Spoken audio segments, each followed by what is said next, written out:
time to do that mid-year freakout tag. Question number 1. Best book you've read so far in 2024. I'm probably tied for about 3 books right now, either A Dowry of Blood by S.T. Gibson, Haven by Claire Kent, or House of the Omega by Roxy Collins. All of these are romances of a variety. I think A Dowry of Blood is the one that crosses the line between like a gothic romance and a gothic horror. It loosely follows Dracula's brides. We start with Constantina right after she's killed Dracula, and she is writing a letter to him explaining like their whole relationship and the who, what, when, where, and how of Dracula's death. Haven by Claire Kent is a apocalyptic romance. The end of the world has happened. People are in little clusters struggling to survive. We're focused in on this one farm, I think in Tennessee, where our main character's parents had like a foster home situation going on, and her and one of the foster people are the 2 survivors who are keeping like a group of people together, farming and protected from other threats. I love an apocalyptic setting. I love a rebuilding the world kind of moment, and I really like how well suited these 2 characters were for each other. Claire Kent generally writes very strong, silent, alpha kind of guys who don't share a lot, and usually that bothers me because we get a lot from the woman's perspective and she's feeling like uncertain that like a good conversation could clear up. But in this case, the man is the strong, silent type, and so is the woman, and the man is as uncertain of what's going on in their relationship as the woman is, so it creates like a much better chemistry, a much more even dynamic between the 2 of them, and their relationship feels like well earned. And House of the Omega by Roxy Collins is actually an alpha omega world, with this being like a why choose beta romance, and I love a good beta romance in an alpha omega setup. I think the fact that the omega is pursuing the beta, they're trying to make her feel safe and comforted, it's just like different and fun enough for us all to really like enjoy it and get into it. Number 2, the best sequel you've read so far this year. I guess it's gonna be Princess by Claire Kent. It's the sequel to Haven. It is not as good as Haven, but I do really love this apocalyptic world we're living in. I love the different scenarios we're setting up. I'm really interested in the characters and what everyone is building together, and I'm like hopeful that on the other side of this apocalypse we're gonna come out with a better world. Number 3, a new release you haven't read yet but you want to. The Canopy Keepers by Veronica G. Henry. It's on my Kindle right now. I just haven't got a chance to read it, and I am really excited to pick it up and dig into it. I know it's the first in a series, so I do have it a little bit on the back burner because I don't know if there'll be a cliffhanger, and I don't know when the next book's coming out just yet, so I'm not ready for a cliffhanger with no end in sight. I'm also pretty excited for Cuckoo by Gretchen Fleckner Martin. I think by the time this video releases, the book will be out. I read her debut novel Manhunt last year, and I fell in love with like her writing and her themes and all of that, so I'm really excited to see what she does in a follow-up. Number 4, most anticipated release of 2024. At this moment, it's probably Alpha Club by Roxy Collins. It's a follow-up to House of the Omega. Each of these are going to be standalone romances set in the same world, but again, it's going to be like another beta, why choose romance in an Alpha Omega world. And I loved the character development we got in the first book. I love the setting, all that fun stuff, so I think like she could do it again. And this premise is just different enough for me to feel like there'll be something new and refreshing in this one for me to pick up too. Number 5, biggest disappointment so far. Blood Mountain by Elisa Lynn Valdez. This wasn't a bad book, but as a sequel to Hollow Beast that I read last year, it just didn't stand up to the first in the series. I've already given like my off-the-cuff thoughts of it, I think in my May or April reading wrap-up, not sure which, but it'll be here. The thing about it is I just wasn't as immersed. I didn't need to know what was going to happen as badly. I wasn't as connected to the characters, the situation. Since it wasn't the first book, I wasn't like discovering New Mexico and its culture and its flavor for the first time. We were kind of like diving back into that world. So I just feel like I didn't get the same kind of like enchantment. I found the daughter and her arc, while very realistic, to be extremely annoying. Jodi's arc here, we get a great ending place in book 3, but like all the turmoil happening here in book 2, not so into. The mystery itself I thought was really very basic. I knew who had done the murders and why. I didn't find that reveal to be like fun or exciting, and I didn't find the situation to put everyone in to be like a good time either. I do think Elisa Lynn Valdez has a great writing style. I do still really like Jodi Luna as a character, and I like her daughter, and I like her love interest and her brother and her estranged daughter. Like the whole thing works for me. It's just just this particular mystery and scenario setup was not fun. Number 6, what's the biggest surprise you had so far? This is going to be a toss-up between Haven by Claire Kent or The Alpha of Bleak Isle by Catherine Moon. Haven is a book that Heather over at Hia BookTubes recommends all the time. She really loves Claire Kent, and I had read something else on her recommendation from this author called Hold, which is like a prison romance, and I was only sort of like okay with it. So I thought, like, I don't know if I like this strong silent type that Claire Kent does, and I don't know if I trust Claire Kent to go into like this apocalyptic setting with her. But at the end of the day, Heather just really sold me on it, and I picked it up and I found myself engaged and loving it right away, and it was like such a great, pleasant surprise and so much fun. As far as The Alpha of Bleak Isle by Catherine Moon, this was literally a surprise because Amazon like emailed me and was like, hey, Catherine Moon has a new book, do you want it? And because it was an Alpha Omegaverse story, it did have a dragon shifter and I love dragons, I was like, yeah, I gotta pick this up and check it out. Catherine Moon is very hit and miss for me. She either does stuff that I love and come back to all the time, like the Sweets First, or she does stuff that I really don't like at all, like The Lady of Rook Manor, and I don't even remember the name of it, but it's another Why Choose series with like a princess trying to save her kingdom, and it was just like, ah.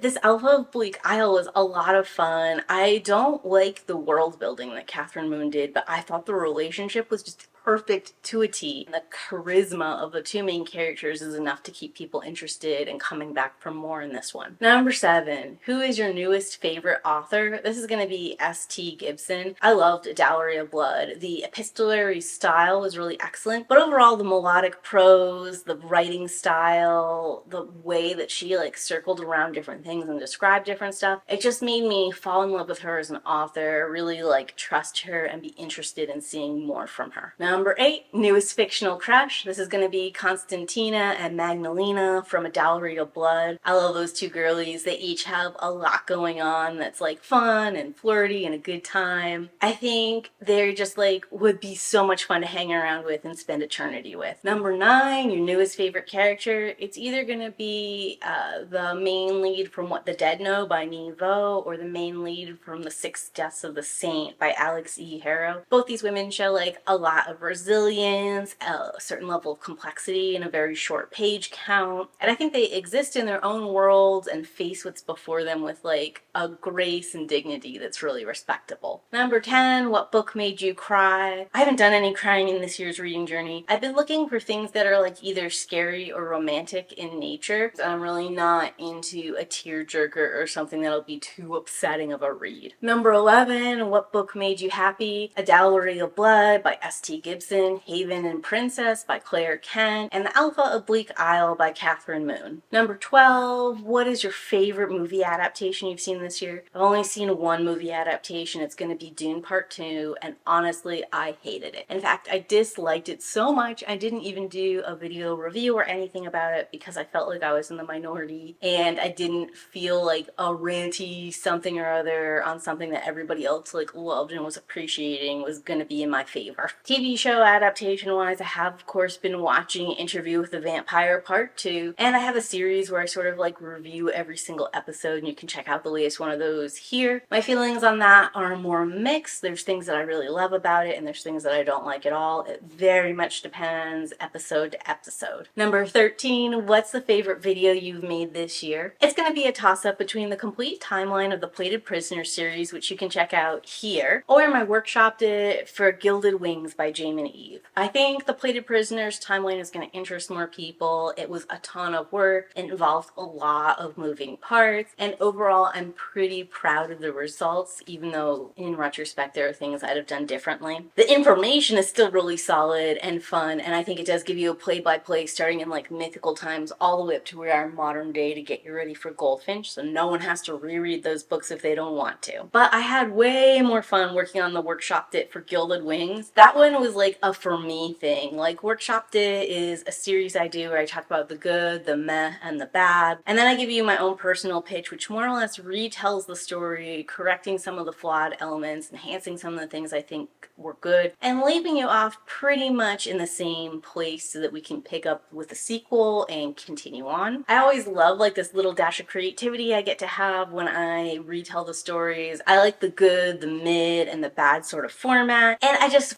feel like I have so much energy and enthusiasm in that kind of storytelling and reviewing that it's a lot of fun for me, even when I don't see a lot of people picking it up and being interested. 14, the most beautiful book you bought this year. I haven't bought any books. I do almost all of my reading through Kindle Unlimited or through borrowed books. Probably the only book I will be buying this year is Cuckoo by Gretchen Felker Martin. And while I'm very excited to read that book, I don't actually think the cover is beautiful, nor do I believe it's intended to be. And lastly, number 15, what books do you really need to read this year? Well, I am reading about 33 of Edgar Allan Poe's books for a secret project that will hopefully come out in September, and it's a lot. I'm overwhelmed, and I don't know if I'm gonna make it at this juncture. Beyond that, I have got a ton of books on my Kindle Unlimited that are like completely clogging up my borrowed section, and I need to read through or read down some of them. I'm afraid to return them because they are some of those books by like pretty well-known authors that like go on and off Kindle Unlimited. So I feel like if I remove them, we're gonna be in a situation where I can't pick them back up, and then I'm gonna be kicking myself. But to give you a taste of them, it includes Certain Dark Things by Sylvia Moreo Garcia, She Who Became the Sun by Shelley Parker Chan, The Chosen and the Beautiful by Nhi Vo, as well as Siren Queens, Hollow Places by T. Kingfisher, Goliath by Tochi Abuchi, The Expanse books, Book 1 and 2 by S.A. Corey. FYI, those are incredibly long books too, so I'm daunted just looking at them. Episode 13 by Craig DeLue, and Jade City by Fonda Lee. And that's where I am with my mid-year freakout tag. I have a lot more to do before 2024 closes, and I'm pressed for time to do it. But what about you? What is your favorite read so far this year, and how are you going on your 2024 plans? Let me know in those comments down below. And if you got this far in and you have nothing else to say, leave me a stack of books emoji in those comments down below. And as always, keep reading.